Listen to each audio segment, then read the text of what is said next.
The hardest conversation, man, with myself had to be about my marriage.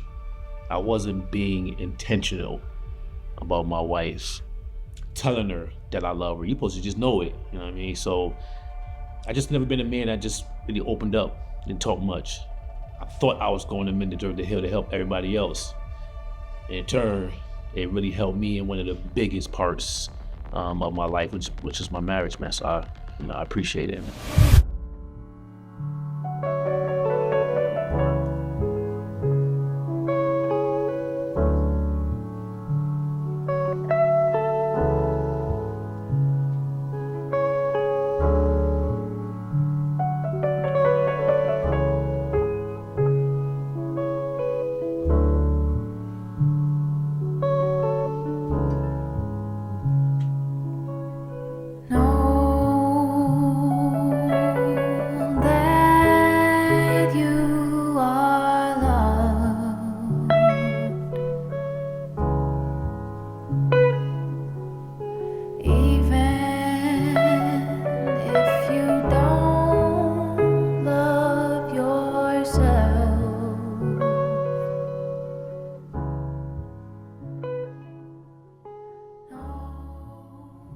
Men deserve a heel, take one.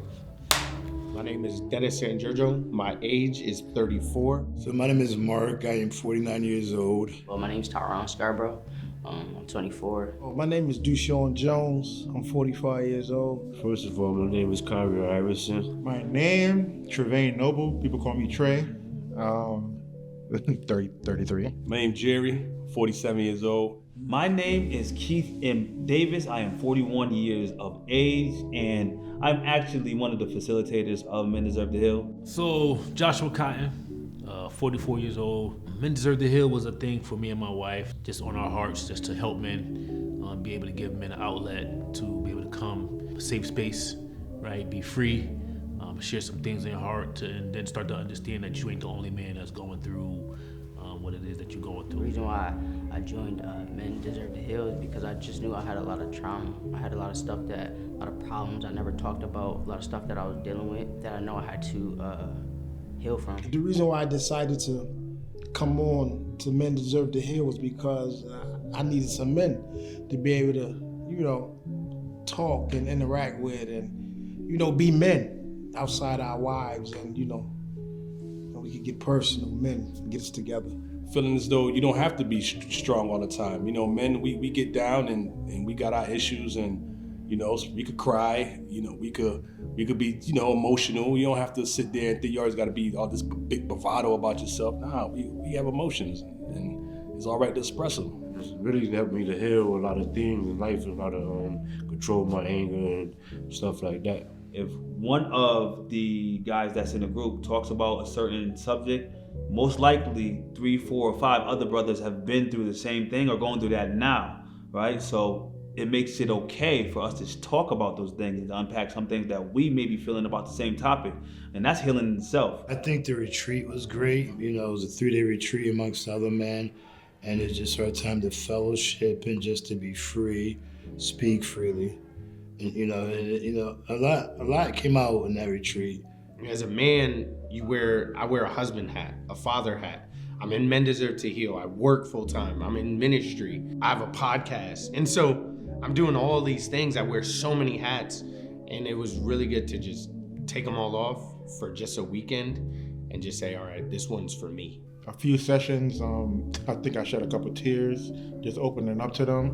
And then, he going through the same thing as me. So it's make me feel super comfortable opening up to them.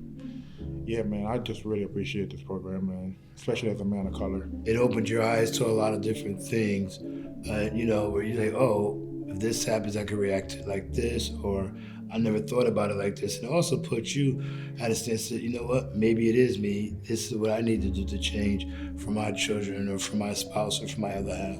I could have went on and not had a relationship with my father.